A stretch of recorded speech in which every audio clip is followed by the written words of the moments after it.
கிறிஸ்துவுக்குள் அன்பான தேவ பிள்ளைகளே, மீண்டும் இந்த நாளிலும் இயேசுவின் இனிதான நாமத்தில் உங்களோடு கூட இணைவதில் மிகுந்த மகிழ்ச்சி அடைகிறேன்.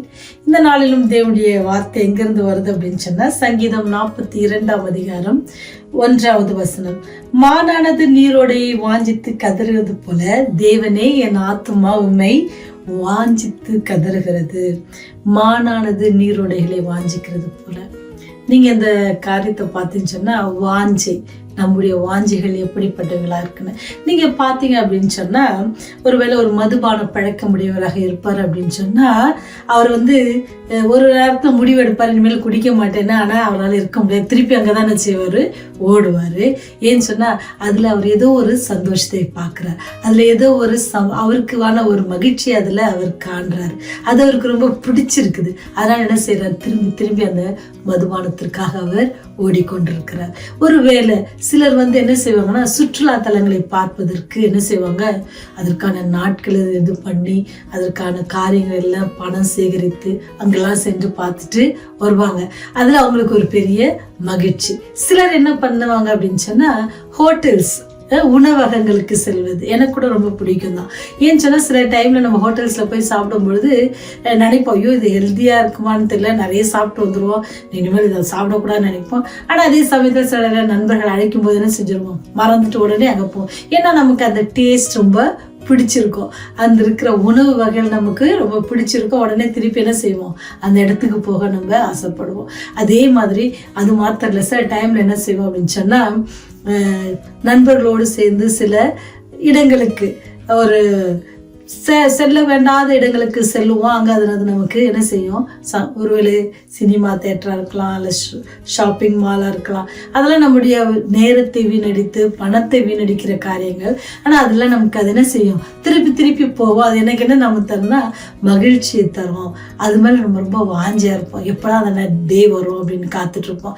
எப்படா நம்முடைய ஃப்ரெண்ட்ஸோடு சேர்ந்து போவோம், எப்படா அங்கே மதுபானம் குடிக்க போவோம். அந்த மாதிரி சில காரியங்கள் நம்முடைய வாழ்க்கையில் என்னது, முதலிடத்தை வகிக்கிறது. அதே சமயத்தில் நம்ம ஆண்டவருடைய காரியத்துக்காக அழைக்கும் பொழுது நம்ம எப்படிப்பட்டவங்களா இருக்கிறோம்.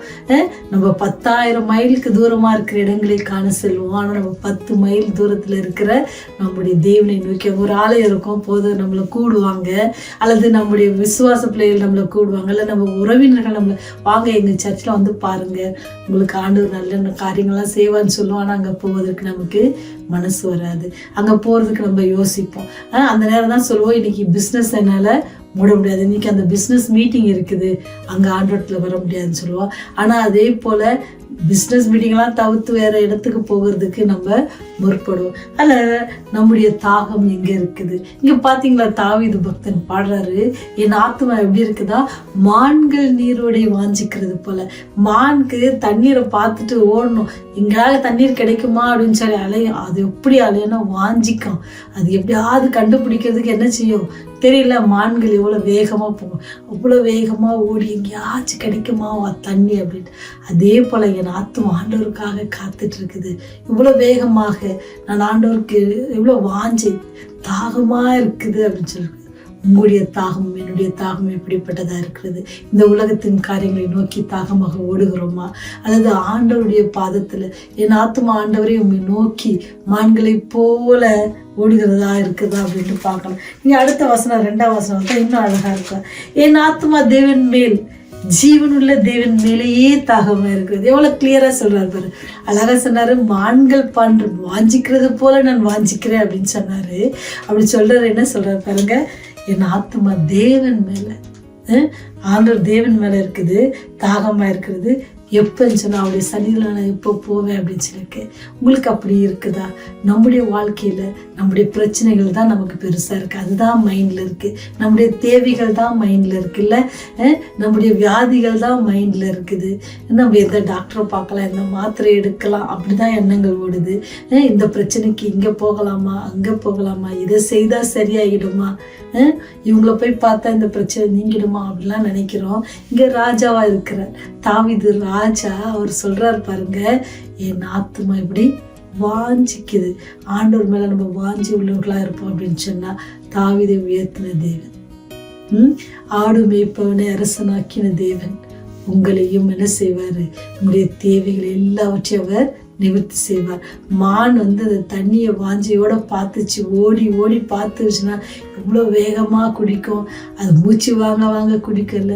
அந்த மாதிரி நீங்கள் ஜீவனுள்ள தேவன் மேல், தாவீது சொல்றல்ல, நான் ஜீவனுள்ள தேவன் மேலே என்ன இருக்கிறேன், தாகமாக இருக்கிறேன். ஏன்னு சொன்னால் அவர்கிட்ட போயிட்டோன்னு சொன்னால் நம்முடைய தாகத்தை தீர்க்கிறவருங்க அவரு.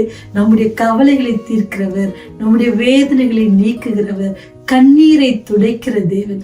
அப்பேற்பட்டவர் மேல நீங்க வாஞ்சியா இருப்பீங்கன்னு சொன்னா அது உங்களுக்கு என்ன தரும்? சந்தோஷம் தரும். மதுபானம் எப்படி ஓடுறாங்களோ அதே போல நீங்க ஜீவனுள்ள தேவன் மேல, அவர் மேல வாஞ்சியா இருந்து அப்படியே பாதத்துல திரும்பி திரும்பி திரும்பி வாஞ்சையோடு போவீங்கன்னு சொன்னா அவர் என்ன செய்வாரு? உங்களுடைய வாஞ்சைகள் என்ன நினைச்சு, உங்களுடைய தேவைகள் என்ன நினைச்சு அவர் எல்லாவற்றையும் தீர்க்க வல்லவர். எப்படி மான் நீரோடைய வாஞ்சித்து கதறி அதனுடைய தாகத்தை தீர்க்கிறதோ அதே போல நீங்களும் நானும் ஜீவனுள்ள தேவன், தாவீது சொன்னது போல ஜீவனுள்ள தேவனையே நோக்கி என் ஆத்துமா தாகமா இருக்கிறது அப்படின்னு சொல்லி அவரை நோக்கி நீங்க தாகமா இருப்பீங்கன்னு சொன்னா அவர் உங்கள் தாகத்தை தீர்க்க வல்லவராக இருக்கிறார். அது எப்பேற்பட்ட தாகமா இருந்தாலும் அவர் தீர்க்க வல்லவருக்கு. நம்ம எப்பேற்பட்ட பாவிகளா இருந்தாலும் அவர் நம்மை கைவிடாதபடிக்கு நம்முடைய தேவைகளை சந்தித்து நம்மை பாதுகாத்து பராமரிக்க அவர் வல்லவராக இருக்கிறார். நீங்க அவர் மேல் வாஞ்சியா இருக்கீங்களா? எப்படி மான்கள் நீரோடைகளை வாஞ்சிக்கிறதோ அதே போல நம்ம ஜீவனுள்ள தேவனுடைய மேல நம்முடைய ஆத்மா வாஞ்சியா இருக்குன்னு சொன்னா, இந்த ஆத்மாவை தாகமா இருக்குன்னு சொன்னா அதை திருப்தியாக்குகிறவர், நம்முடைய தாகத்தை தீர்க்கிறவர், நம்முடைய வருத்தங்களை போக்குகிறவர், நம்முடைய வியாதிகளை நீக்குகிறவர் நம்மை பார்த்து கொண்டிருக்கிறார். அவர் மேல் நம்ம நம்பிக்கையா இருக்குன்னு சொன்னா அவர் நம்மை அவருடைய கருத்துல உள்ள கையில வரைந்திருக்கிற தேவன் உங்களை ஆசீர்வதிக்க காத்திருக்கிறார். ஆசீர்வாதம் பெற்றுக்கொள்ள ஆயத்தப்படுகிறீர்களா? ஜெபம் செய்வோம். இரக்கத்தில் ஐஸ்வரம் உள்ள தகப்பனே, கிருபை நிறைந்தவரே, இந்த நாளிலும் கூட மான்கள் எப்படி நீரோடைகளை வாஞ்சிக்கிறதோ அதே போல தாவீது பக்தன் உண்மையில் வாஞ்சியா இருந்ததுனால ஆண்டவரே, நீர் அந்த மகனை கரம் பிடித்து நடத்தி உடைய காரியங்கள் எல்லாவற்றையும் வாக்கி செய்தது போல இந்த நாளிலும் நாங்கள் உங்களை நோக்கி வாஞ்சி உள்ள பிள்ளைகளாக இருக்க எங்களுக்கு உதவி செய்யுங்க. மான்களை போல நாங்கள் உண்மை தேட வாஞ்சிக்கிற பிள்ளைகளாக இருக்க கிருபை செய்யுங்க. உடைய சன்னிதானத்தை வாஞ்சிக்கிற பிள்ளைகளாக இருக்க கிருபை செய்யுங்க. உங்களிடத்தில் நாங்கள் வாஞ்சியோடு வரும் பொழுது, உங்கள் மேல் நாங்கள் நம்பிக்கை வைக்கும் பொழுது, உடைய ஆலய பிரகாரங்களை வந்து நாங்கள் நிற்கும் பொழுது ஆண்டவரே, நீர் எங்கள் தாகங்களை தணிக்கிறேன், எங்களுடைய தேவைகளை சந்திக்கிறேன், எங்களுடைய குறைவுகள் எல்லாம் நிறைவாக்குகிறேன் ஆண்டவரே. இதை விசுவாசிக்கிறோம். அதை நம்பி ஜீவிக்கிற ஒவ்வொரு பிள்ளைகளோட கரம் இருக்கட்டும் தகப்பனே. வழி நடத்துங்க, பாதுகாத்து கொள்ளுங்க சுவாமி. இப்படி ராஜ்யம் வரும் பொழுது எங்களை நினைத்தள்ள வேண்டுமாய் இயேசுவின் வழியை ஜெபிக்கிறோம் ஜீவனுள்ள பரலோக பிதாவே, ஆமென்.